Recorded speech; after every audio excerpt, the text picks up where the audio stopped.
So what we're doing now is fitting the bottom bracket. This is a mountain bike specific bottom bracket. So the issue we have fitting mountain bike cranks to a road bike is these are, when fit together, this bottom bracket is 73mm wide, and my bottom bracket shell on the road bike is 68. And so there's two spaces that this comes with, helpfully, of 2.5mm each, and that spaces it out so that you still get a nice snug fit. And what I'm not sure about at this stage is the positioning of those spaces, whether they should both be on the drive side or if it's one on each side, exactly where to put it to get the correct Q factor so that the chain line is accurate.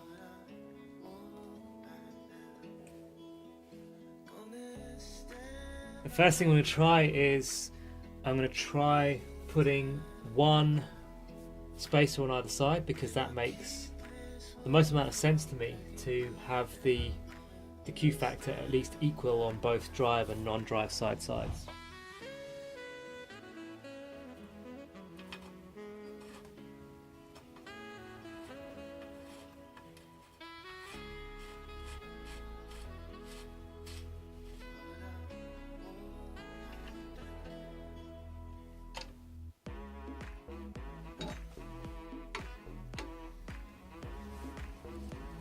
So the cranks we've gone for on this build are the Shimano XTR cranks. So this is the mountain bike crank setup that we're using, and this is a 40-28, which I feel for my riding style, it'll allow me to sit mainly in the 40, and then I've got the 28 to go through for the hillier stages, the Doyentonons, etc.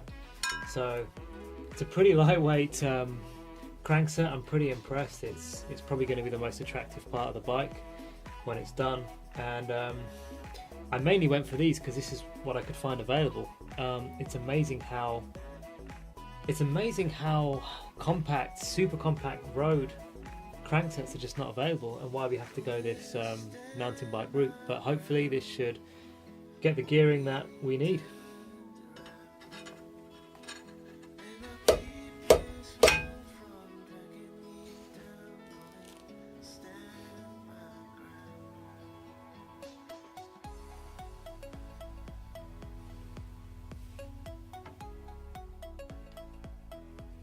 So there's a tensioner slash dust cap type thing that goes on the other side on the left hand crank, and if you've got one of these bottom bracket tools, it comes with the end that you need to tighten that up.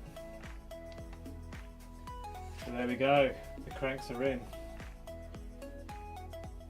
Don't that look beautiful? Right, next up we've got the fitment of the rear derailleur. And we've just got our road link and 105 11 speed GS rear derailleur, so it's a medium cage, just for peace of mind. I think I understand a short cage can run the type of cassettes that I want to run, but we're just going to get some grease here, and we're just going to grease the bolt before it goes in. Just a little tiny bit of grease on there, and that'll make sure come rain or shine we can get these, just put a little more on there, we can get these out when they need to come out. Okay, so the road link goes on. This is not the genuine road link or goat link part. This is just somebody else who I guess has copied the design. I've just tried the derailleur directly in there without using the road link, because the road link bolt wasn't going in too nicely, and this goes in fine. So I'm a bit concerned about the thread on that road link. Like I say, it is a road link copy, so the thread may not be of the highest quality, and I'm a bit concerned that it's a little bit too wide or something. It's a really cheaply made bolt, this. I can see even just, I can see the bolt scratching even just as I use the Allen key on it. So based on that, if anyone's watching this that's going to be doing a road link, I'd maybe invest in the proper road link. just going to torque it to about 5 or 6 Newton meters. That'll do. And then the derailleur goes straight into the bottom there. And so I'll just put a little bit of grease on that bolt as well.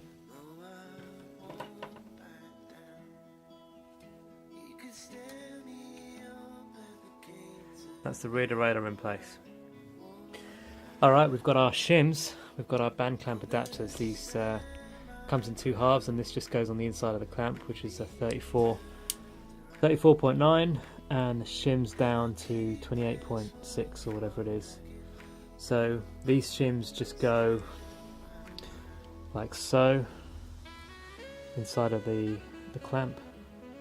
They've got little pieces of tape on there, you can actually stick them on, but I'm not even sure that's necessary. So get the clamp around the frame, and we want to bring it down so that it is just higher than the biggest chainring. So just about there really, but this can all be adjusted anyway. Get our screw and clamp it up.